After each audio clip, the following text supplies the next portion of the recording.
Yeah. Now, have there been any projects that like stressed you out? Well, they're all stressful. A lot of the big ones always stress me out. Yeah, I mean, I always get into it, and then it stressed me out.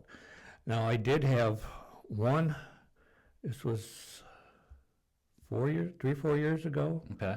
I was working, it was for Easter again. Okay. This is another God thing.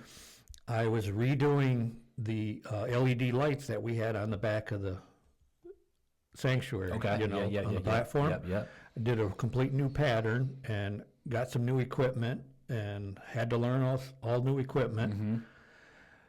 And I was working 1:30, 2 in the morning. Goodness. Yeah.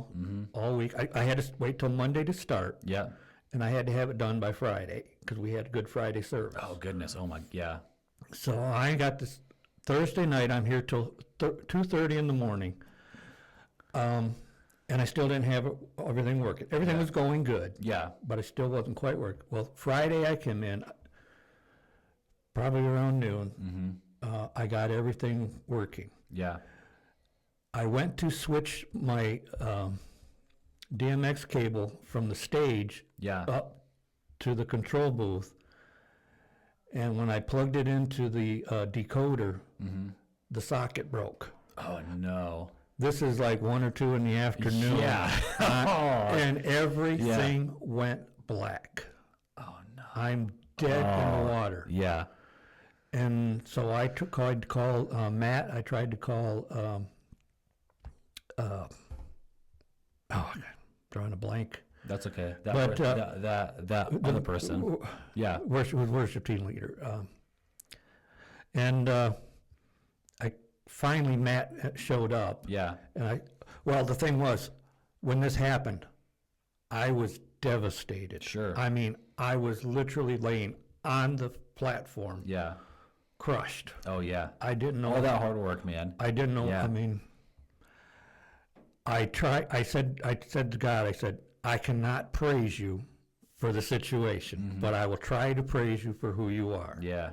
Just to get my head, Yeah. cleared up. Place. Sure. And then I also still had to do some rearrange the chairs.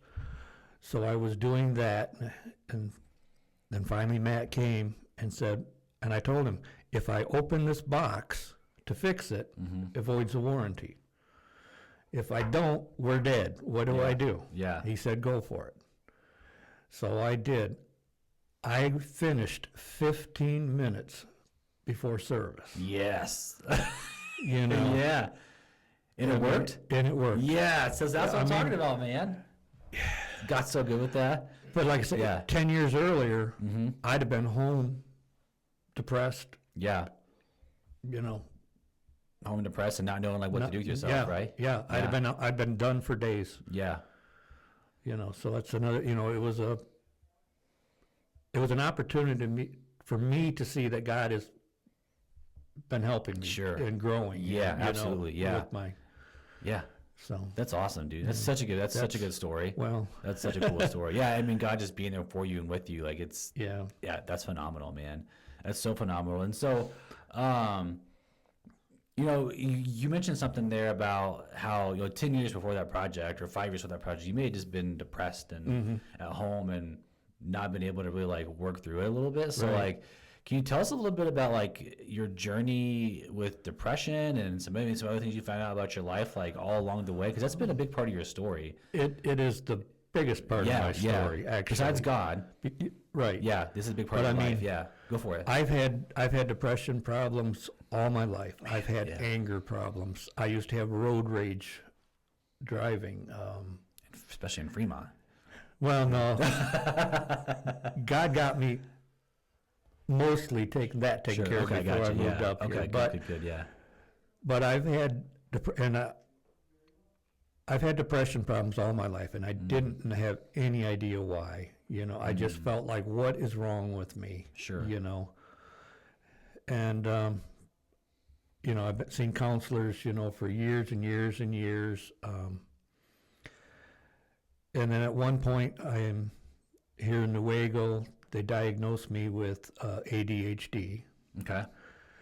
And, I mean, that was 20 years ago. Okay. Okay. You Yeah. know, I mean, and that helped a little bit. But I think it was around 6 years ago, I was talking with somebody else about their son with Asperger's. Okay. And it sounded similar to me, so I started doing some reading.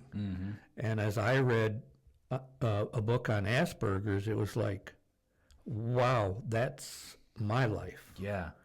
But I didn't understand. Sure. Okay.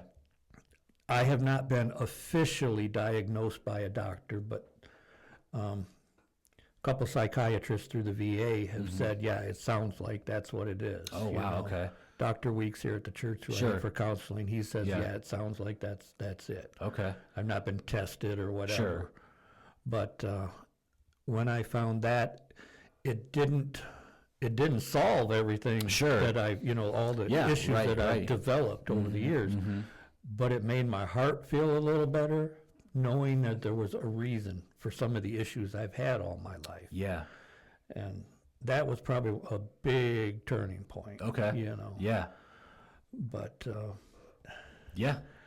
Now, like what are because so you're in your 50s, and you're finding out you have. I was in my Asperger's. mid-50s. Mid-50s, and you find out that you have Asperger's. I mean, that's all my life. yeah. And so I'm having to imagine for you, like, and you kind of mentioned it's like a lot of those big questions you had in life, were somewhat solved by this diagnosis, you know. To a- And to an extent. To an extent, Yeah, to yeah. an extent. Or maybe, It gave some reason. yeah, it gave some reason, and Reason. gave you like some sort of like framework to kind of, okay, now Something to work with. Something to work with, exactly.